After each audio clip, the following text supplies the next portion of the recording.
के सिवा और क्या होगा, फिर वहां दुख के सिवा और क्या मिलेगा उसे।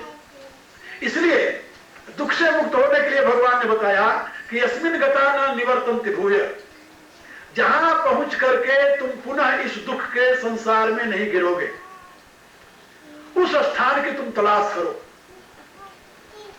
तुम उस स्थान की तलाश करो जहां जाकर पुनः तुम्हारा पतन हो, उस पद में प्रतिष्ठित होने की कोशिश करो। यदि तुम वहां जाकर के प्रतिष्ठित हो जाते हो जहां से पुनः तुम्हें संसार में ना आना पड़े, तो इससे ज्यादा सौभाग्य की बात तुम्हारे लिए कुछ नहीं होगी। कहा फिर ये महापुरुष संसार में क्यों आते हैं? कहा महापुरुष जो संसार में आते हैं उनके लिए ना अनुकूलता होती न प्रतिकूलता होती। जैसे मैं आप लोगों के यहाँ 14 वर्षों से बात समझा रहा हूं, बात आपके समझ आ गई तभी हमें प्रसन्नता है, नहीं समझ में आई तभी हमें कोई दुख नहीं है। दुख इसलिए नहीं है कि हमने आशा नहीं की थी कि आप मेरी बात जरूर मानेंगे। आप तो अपने बच्चे शुरू से आशा लगाते हैं, इसलिए नहीं माने तो हमें कोई दुख नहीं हुआ। ये तो हम जानते ही थे कि जो अपने माँ बाप की बात नहीं मानता हो मेरी बात कहां से मान लेगा। और यदि मान लिए तो आप अच्छे रास्ते पर चल पड़े, हमें प्रसन्नता हुई, बहुत अच्छी बात की भाई, तूने अपनी आत्मा का उद्धार किया।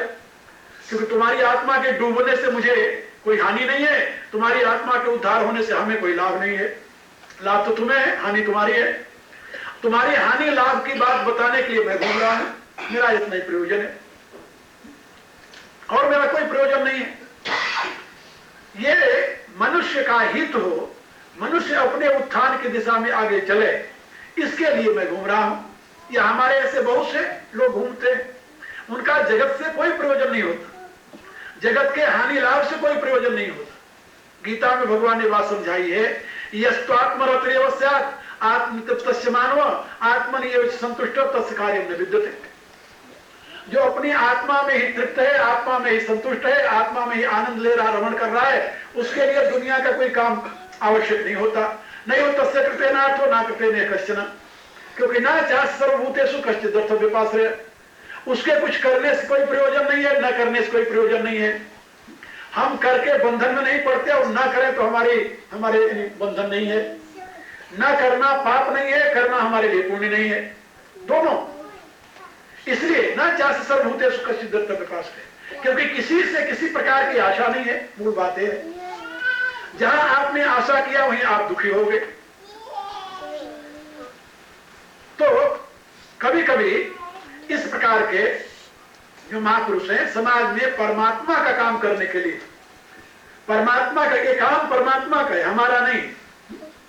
भगवान का संदेश आप लोगों को सुना रहे हैं। गीता भगवान ने कही है, हमने तो कही नहीं। हम इस पर कमेंट्री लिख रहे हैं तो भगवान की बातों का अनुवाद कर रहे हैं, क्योंकि भगवान की भाषा आप नहीं समझ पा रहे हो। भगवान ने अपनी भाषा मुझे समझने की सामर्थ्य दी है, इसलिए मैं आपको अनुवाद सुना रहा हूं। और जिस समय गीता का प्रवचन हो रहा था भगवान के, एक और रस की बात आप लोगों को बता रहा हूं मैं। कभी कभी मैं जब गीता पर व्याख्यान देता हूं, लोग जाते हैं कमेंट्री अब तक की जो है उसको पढ़ते हैं, वो सोचते हैं इससे कहीं मेल नहीं खाता, और बात जो बताते हैं गुरुजी बिल्कुल ठीक बताते हैं। ये बात क्या है, ये कहां से बात आई, वो रस मैं आज आप लोगों को बता रहा हूं। जब गीता की व्याख्या हो रही थी, भगवान गीता सुना रहे थे, तो आप लोगों ने महाभारत में सुना होगा कि भगवान मारुति भगवान यानी कृष्ण के उसी रथ के ऊपर ध्वज पर विराजमान थे। महाभारत युद्ध में भगवान मारुति अर्जुन के ध्वज के ऊपर विराजमान थे। उन्होंने वरदान दिया था कि मैं तुम्हारे ध्वजा पर रहकर तुम्हारी रक्षा करूंगा। और सारी गीता भगवान मारुति ने सुनी। अर्जुन समझा कि नहीं समझा, क्योंकि अर्जुन इतना बड़ा भक्त नहीं था, लेकिन भगवान मारुति के लिए अग्राह्य क्या हो सकता है। तो भगवान मारुति सारा का सारा समझते रहे। जब सारा महाभारत समाप्त हो गया और सब जाने लगे, तो भगवान मारुति ने आकर भगवान कृष्ण को प्रणाम किया कि भगवान मुझे भी आज्ञा मिले, अब मैं चलूं, काम हो गया आपका। कहा कि हनुमान अब तुम जाना चाहते हो। कहा प्रभु जो आपकी आज्ञा थी काम हो गया, दुष्टों का दमन हो गया, भक्तराज कि विजय हो गई, अब आप इनको सिंहासन पर बैठाइए, मुझे आज्ञा दीजिए, मैं अपना जाऊं गंधमादन पर। कहा कि इस युद्ध में तुम्हें सबसे महत्वपूर्ण बात क्या देखने जानने को मिली, क्योंकि तुम तो सर्वज्ञ हो, सब कुछ जानते हो। उन्होंने कहा भगवान इस युद्ध में जो आपका दिव्य संदेश है उससे बड़ी बात और मुझे कुछ नहीं मिली, बाकी तो सब कुछ। ऐसे युद्ध तो आप जानते हो मैंने बहुत लड़ा है, ऐसे युद्ध, ये तो महाभारत काल के योद्धा हैं, ये तो कुछ नहीं है। रावण मेघनाथ के सामने, कुंभकर्ण के सामने इनकी तो कोई गिनती भी नहीं है। ये महाभारत में और दूसरी जगह भी प्रसंग आया है, जब भीम कहता है हनुमान जी से प्रार्थना करता है कि आप मेरे युद्ध में मदद कीजिए, तो उन्होंने कहा कि मेरी तो एक गर्जना सुनकर सारे मर जाएंगे जितने तुम्हारे यहां लड़ने आ रहे हैं, तो मैं युद्ध किससे करूंगा। कहा तो आप किससे युद्ध किया? कहा मैं तो मेघनाथ से युद्ध किया हूं, मैंने अक्षय कुमार का वध किया है, मैंने रावण को अपनी मुष्टिका से निधराशायी किया है। तो पूछने लगा कि क्या वो मेघनाथ, रावण, कुंभकर्ण बड़े बड़े वीर थे, तो आप युद्ध कैसे किए? कहा जिस रूप से मैंने उनसे युद्ध किया था वो रूप तुम देख नहीं सकते। भीम कहने लगा मैं क्यों नहीं देख सकता? अब वो जिद करने लगा कि आप मुझे अपना रूप दिखाइए। तो हनुमान जी अब वहां विशाल रूप अपना धारण करने लगे। जब विशाल रूप धारण करने लगे तो चीख पड़ा, आंख बंद कर लिया, कहने लगा अब मैं नहीं देख सकता इससे ज्यादा, मैं भयभीत हो रहा हूं। तो भगवान मारुति ने कहा कि ये तो मेरा सरल रूप है, जिस रूप से मैंने मेघनाथ के साथ युद्ध किया था वो ये रूप मेरा नहीं है, वो तो तुम सही में नहीं देख सकते। तो भीम हाथ जोड़ने लगा, तो कहा कि मेरी मदद कैसे करोगे? कहा मैंने अर्जुन को वरदान दिया है, उसके ध्वजा के ऊपर मैं स्वयं विराजित होऊंगा, और जब वो शंखनाद करेगा तो उसके साथ में अपनी आवाज यानी गर्जना, और उससे जितने यानी तुम्हारे शत्रु दल के लोग हैं वो आधे प्राण हो जाएंगे, तो उनको मार देना, तुम लोग मारने में कोई दिक्कत नहीं हो। ये बात तुलसीदास जी ने अपने हनुमान बाहुक में भी लिखी है। तो मैं आप लोगों को बता रहा था कि जब भगवान मारुति ने भगवान से कहा कि आपका वो जो दिव्य संदेश है उससे श्रेष्ठ और कोई वस्तु नहीं, युद्ध तो कोई बात नहीं। भगवान ने कहा कि तूने उस संदेश को मेरे सुना? बोले सुना भगवान। भगवान मुस्कुराए, कहा कि देखो वो संदेश मैंने अर्जुन को दिया था, तुम्हें तो नहीं दिया था। कहा नहीं हमें तो नहीं दिया था प्रभु। कहा तुम जानते हो छिप करके यदि किसी के ज्ञान को सुना जाए तो कितना बड़ा अपराध होता है। हनुमान जी ने कहा प्रभु मैं जानता हूं।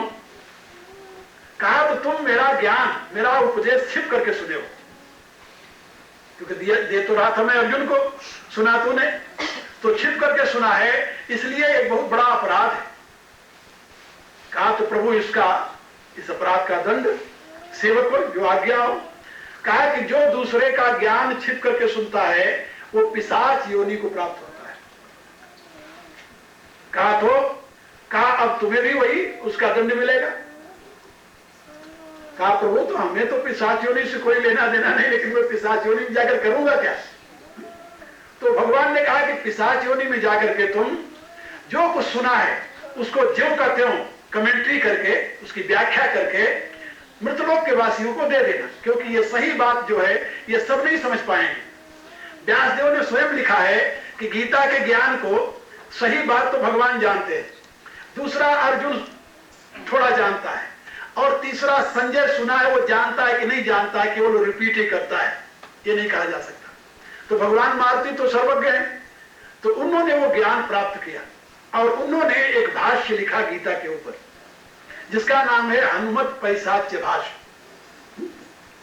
हनुमत पैशाच्य भाष्य। मैं जब भगवान अपने मारुति की आराधना करता था तभी से मेरी वृत्ति इस तरफ गई, और मैं जो गीता पर व्याख्या कर रहा हूं ये सब भगवान मारुति की देन है। इसलिए इसकी व्याख्या के प्रारंभ में मैंने ये बात कही है कि प्रणम्य शिरसा देवम मारुतिम करुणाकरम करोमि गीता व्याख्या भगवत भाव प्रकाशनी। भगवान के भावों को प्रकाशित करने वाली गीता की व्याख्या मैं भगवान मारुति की करुणा से कर रहा हूं। तो ये मैंने आपको भी बताई। तो यहां पर जो मैं कुछ आपको सुना रहा हूं, या इससे पहले गीता पर जितनी व्याख्याएं मैंने यहाँ की है, बहुत की है, कई वर्षों तक की है, और तीसरे अध्याय की, 5वें अध्याय की, 7वें अध्याय की, 4थे अध्याय की बहुत सी व्याख्याएं की है यहाँ। और आप लोगों ने यहाँ सुनी है, यहाँ के जितने मेरे शिष्यगण हैं, तो ये भी उसी की एक कड़ी है, ये जो मैं आप लोगों को बता रहा हूं। अब यहां पर भगवान समझा रहे हैं, याद रखिए, जब आप असंगता रूपी शस्त्र से अपने कर्म बंधनों को, जो जड़ें अहंता ममता रूप से पृथ्वी में या मृतलोक में व्याप्त गई हैं, उनको काटेंगे, तो काटने के पश्चात आपको फिर उस परम तत्व का अन्वेषण करने के लिए प्रवृत्त होना चाहिए। किस परम तत्व का? यस्मिन गता न निवर्तन्ति भूय, जहां जाकर के पुनः संसार में आना नहीं पड़ता, उस परम तत्व की खोज करना चाहिए। और कैसे करना चाहिए, इसका उत्तर है तमेव चाद्यम पुरुषम प्रपद्ये। उसकी खोज करने के लिए कोई दूसरा रास्ता नहीं, केवल उसकी शरणागति के सिवा। उस परमेश्वर की शरणागति स्वीकार करो, फिर उसकी खोज प्रारंभ होती है। क्यों? मनुष्य के पास इतनी शक्ति नहीं है कि वह इस संसार वृक्ष को पार करके और इसके मूल तक, परमात्मा तक पहुंच जाए। ये उसके बूते की बात नहीं है। इसलिए जब अन्यथा शरणम नास्ति त्वमेव शरणम हरि कहता हुआ भगवान की शरणागति स्वीकार करता है, तभी वो उस परम तत्व के खोज में सफल होता है। तो तमेव चाद्यम पुरुषम प्रपद्ये, किस आदि पुरुष के शरण में जाए? तो भगवान ने बताया यथा प्रवृत्ति प्रसिता पुराणी, यथा पुराणी प्रवृत्ति प्रसिता। जिस परमात्मा के प्रकाश में ये पुरानी प्रवृत्ति, पुरानी माने पुनः नवीन होने वाली माया, परमात्मा की दिव्य शक्ति माया, प्रसिता माने अपने प्रसार को किया है। जिस परमात्मा से प्रकट हुई माया ने इस सारे ब्रह्मांड का प्रसार किया है, उस मायापति की शरण में जाकर के उसको खोजने का प्रयत्न करो। ये भगवान ने समझाया, यथा प्रवृत्ति प्रसिता पुराणी। तो तुम मायापति की शरण में चले गए हो, इसका क्या प्रमाण है? तुलसीदास जी ने अपनी विनय पत्रिका में बात लिखा है, हम भगवान की शरण में हो गए, भगवान ने मुझे अपना लिया, इसका क्या लक्षण है? भगवान ने मुझे अपना लिया, अब मैं भगवान की शरण में चला गया, इसका लक्षण क्या है? तो उन्होंने लिखा विनय पत्रिका में, अपनायो तब जानी हो जब मन फिर परी है। हे प्रभु, जब मेरा मन संसार से बदल करके आपकी तरफ लग जाएगा, जैसे स्वभाव इंद्रिय न लगे, विषय नहीं लगे, जैसे वो स्वभावतः विषयों की तरफ दौड़ता है, जैसे वो स्वभावतः पैसे इकट्ठे करके रखने की तरफ दौड़ता है, जैसे वो स्वभावतः जायदाद जमीन बनाने के लिए दौड़ता है, जैसे स्वभावतः वो वस्त्र इकट्ठा करने के लिए, परिवार को संभालने के लिए लगता है, ऐसे ही जब स्वभावतः आपकी तरफ लग जाएगा। हमारे यहाँ एक महात्मा हुए, उनका नाम था स्वामी राम, उससे पहले उनका नाम था तीर्थराम। वो प्रोफेसर थे लाहौर कॉलेज में। जब उनको वैराग्य हुआ तो घर से चलने लगे, तो उनकी स्त्री ने कहा कि मैं आपके साथ चलूंगी। उन्होंने कहा नहीं, मेरे साथ तो नहीं जा सकती। कहा क्यों नहीं जा सकती? कहा तुम्हारा प्यार जो है यानी तुम्हारे गहनों में, तुम्हारे वस्त्रों में, इनमें है, इसलिए तुम मेरे साथ नहीं जा सकती। उसने कहा कि ये लो, वो घर से लाई सारे गहने वस्त्र सब सड़क पर फेंक दिया। कहा आप तो जा सकती हो? कहा नहीं, अभी तेरा प्यार तुम्हारे बच्चों में, एक बच्चा 4 साल का था, एक 1 साल का। कहा तुम्हारा प्यार तुम्हारे बच्चों में है। उसने साल का बच्चा सड़क पर लुटा दिया, लो, और 4 वर्ष के बच्चे को गली में छोड़ आई।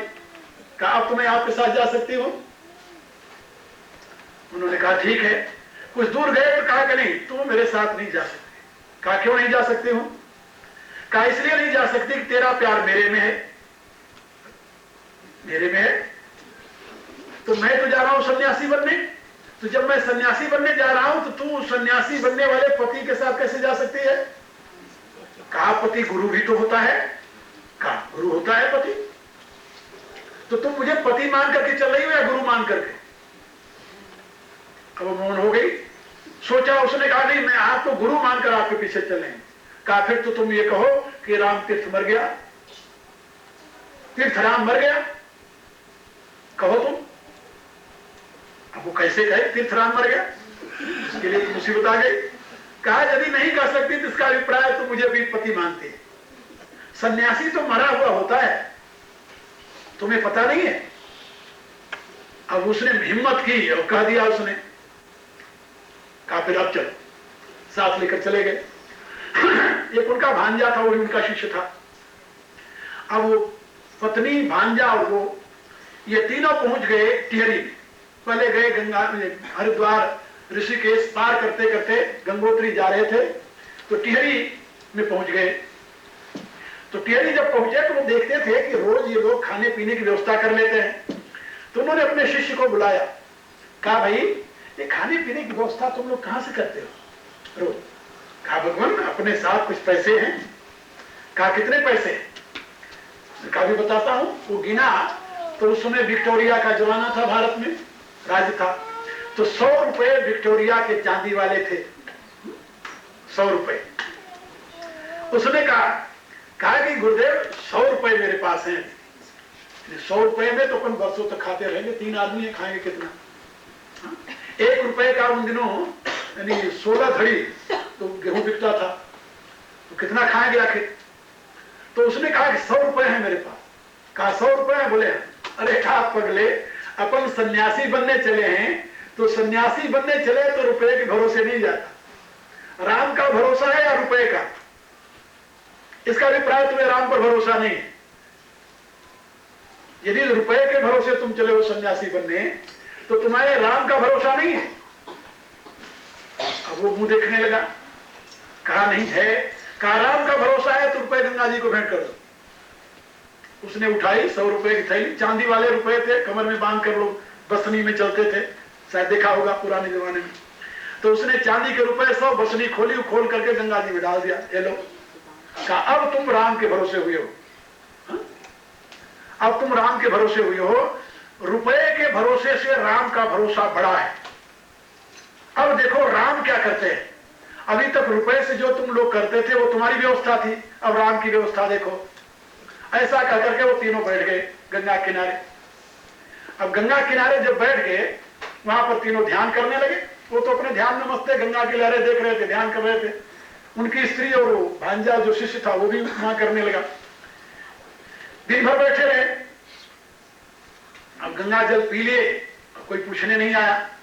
सायंकाल को टिहरी महाराज घूमने के लिए निकले, सैर करने। और घूमने के लिए निकले तो उधर ही घूमते हुए चले गए। जब गए तो उधर से जा रहे तो देखा 3 आदमी बैठे हुए थे। बहुत दूर चले गए, घूम करके जब लौटे तो देखा 3 आदमी बैठे हुए हैं। तो उन्होंने अपने मंत्री से कहा कि ये 3 आदमी यहाँ क्यों बैठे हुए हैं, कौन है ये 3 आदमी? कहा महाराज पता नहीं। कहा जाकर पूछो तो कि ये 3 आदमी कौन है, यहाँ क्यों बैठे हुए हैं। और श्री महाराज जो सैर करने जा रहे थे, सैर करके आ रहे थे, वो स्वयं उसी कॉलेज में पढ़े थे, क्योंकि जो क्रिश्चियन कॉलेज था लाहौर का, वो राजकुमार वहां पढ़ने आया करते थे। बड़े बड़े जो भारत के उन दिनों यानी ऊंचे घर के परिवार के बच्चे थे वही वहां पढ़ते थे। तो वो टिहरी वाले जो राजकुमार थे वो भी वहां पढ़े थे।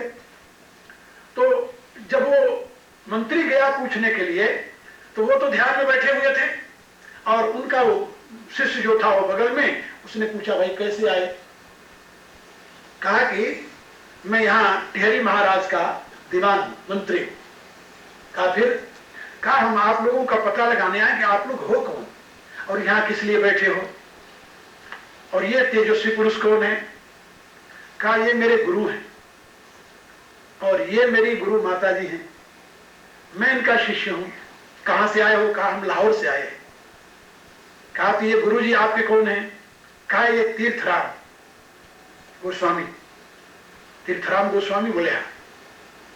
तो कहां जा रहे हो? कहा हम लोग गंगोत्री जा रहे हैं, और इन्होंने त्याग पत्र दे करके वहां से, कॉलेज में पढ़ाते थे, वहां से त्याग पत्र देकर तो संन्यास लेने के लिए गंगोत्री जा रहे हैं।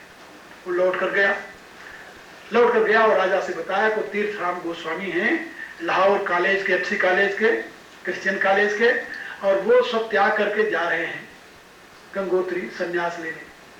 कहा तीर्थराम गोस्वामी? बोले हाँ। वो राजा स्वयं चल करके, अरे कहा वो तो मेरे गुरु हैं। वो गया तो जाकर के उनके चरणों में वहां सर रख दिया और कहने लगा भगवान आप यहाँ आए, हमें पता नहीं दिया। तो उन्होंने देखा, अरे भाई तुम यहाँ कैसे? कहा कि अब कैसे की बात नहीं, पहले उठिए और मेरे साथ चलिए, आपके लिए स्थान नहीं है, आपका स्थान तो सामने अपने किले को बताया। अब उन्होंने अपने शिष्य की तरफ देखा, कहा क्यों भाई, तेरी व्यवस्था अच्छी है राम की? क्या समझे? वही टिहरी महाराज थे उनके शिष्य, जिन्होंने उनको वर्ल्ड रिलीजन कॉन्फ्रेंस में टोक्यो में भेजा था, जहां से स्वामी राम के यानी व्याख्यानों का दुनिया में छाप पड़ा।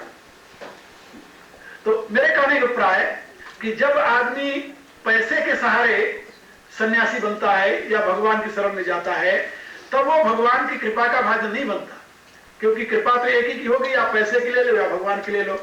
और जब भगवान के सहारे बनता है तो भगवान उसका रक्षक होता है, फिर तो पल पल पर, कदम कदम पर उसके साथ भगवान रहते हैं। लेकिन मनुष्य की अपनी समझ है, अपनी बुद्धि है, जितनी उसकी बुद्धि काम करती है उतने वो सोचता है, उससे आगे सोच नहीं सकता। रातों दिन पढ़ते हुए भी हम नहीं सोच पाते। भगवान समझा रहे हैं कि भाई देखो, तमेव चाद्यम पुरुषम प्रपद्ये यथा प्रवृत्ति प्रस्ता पुराणी। जिस परमेश्वर से ये उसकी नित्य माया, पुरानी माने अनादिकाल से चली हुई, नित्य नवीन रूप में प्रकट होने वाली वह माया ये सारे ब्रह्मांड रूप में फैली हुई है, उस परमेश्वर की शरण जाओ।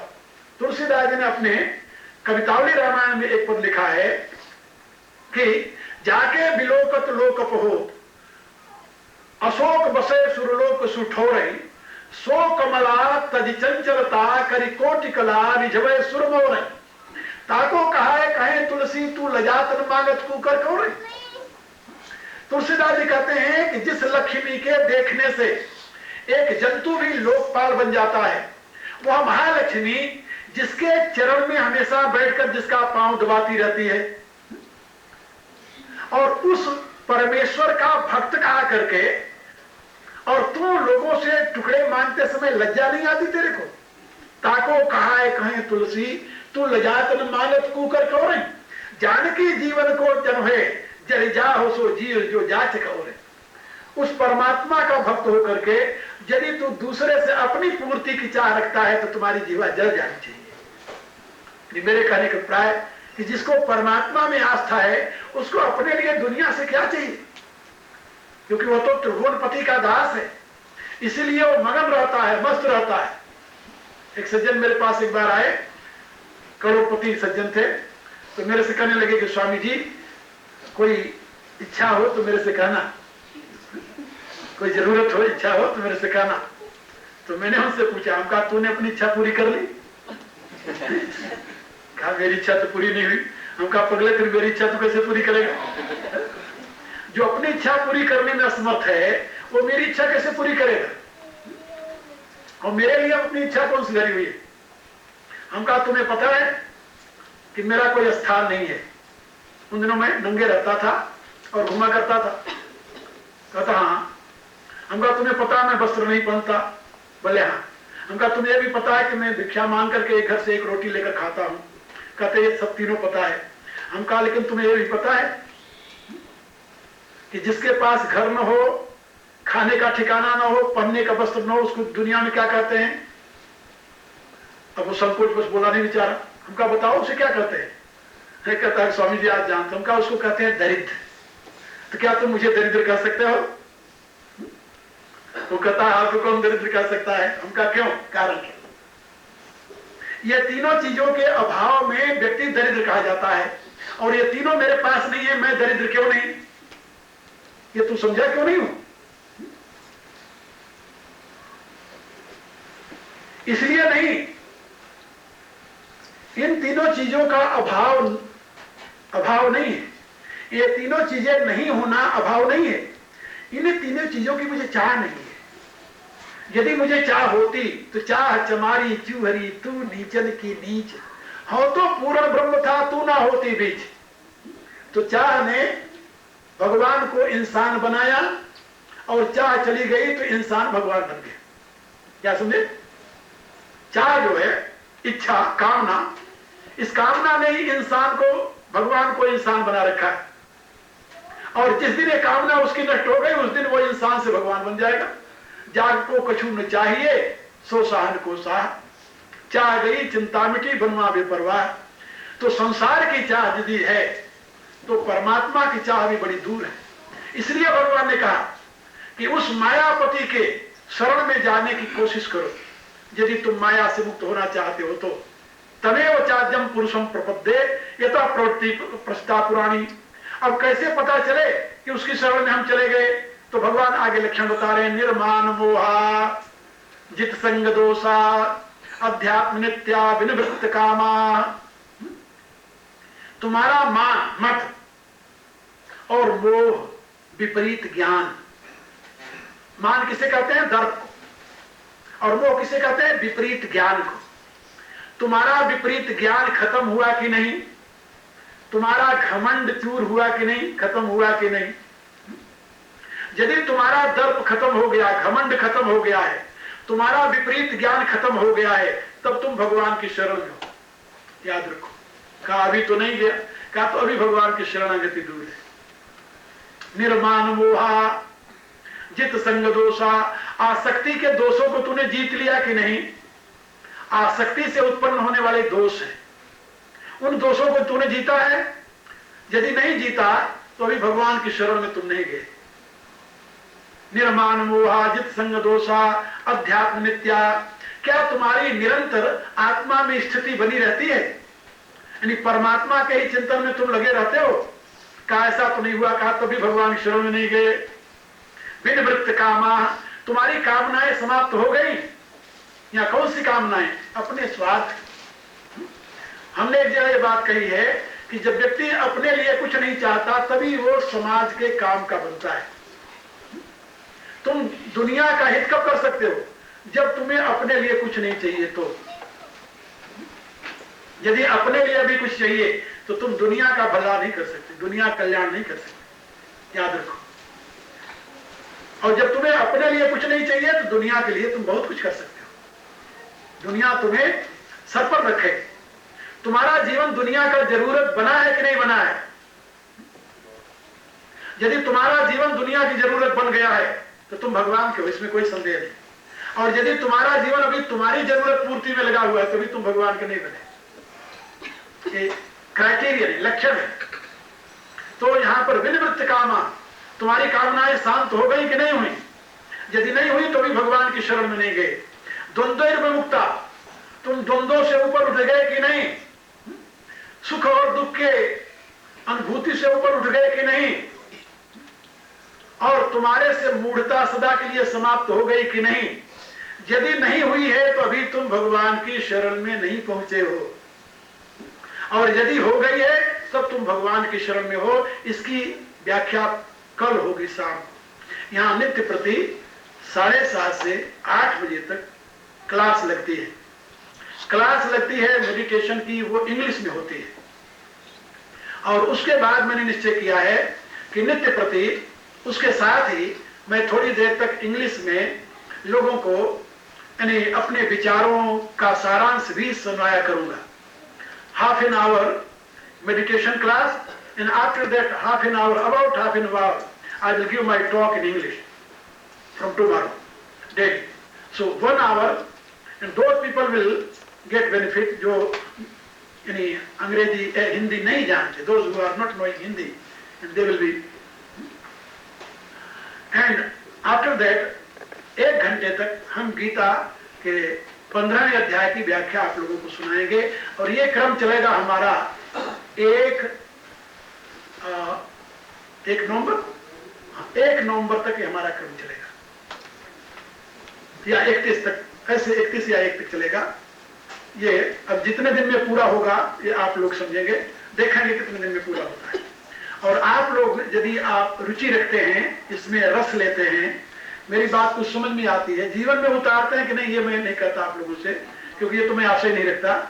लेकिन यदि सुनने में आपको रस आता है तो आप अवश्य आइए और अपने 2 घंटे 1.5 घंटे सायंकाल को 2 घंटे यहाँ दीजिए, 7:30 से लेकर के 9 साढ़े 9 बजे। उसके बाद में आप लोग जाइए, दिन भर काम कीजिए। बाद में पेट और परिवार को तो पालना ही है, ये तो साथ लगे हुआ है, इसको तो आप हटा नहीं सकते। तो पेट परिवार की चिंता में आप ये स्वर्णिम अवसर न खोइए, मेरे सजेशन है। आगे आपकी इच्छा, प्रार्थना कीजिए। ओम भृगुवा स्वरेण्यम भर्गो देव देवस्य धीमहि धियो यो नः प्रचोदयात्। सर्वे भवन्तु सुखिनः।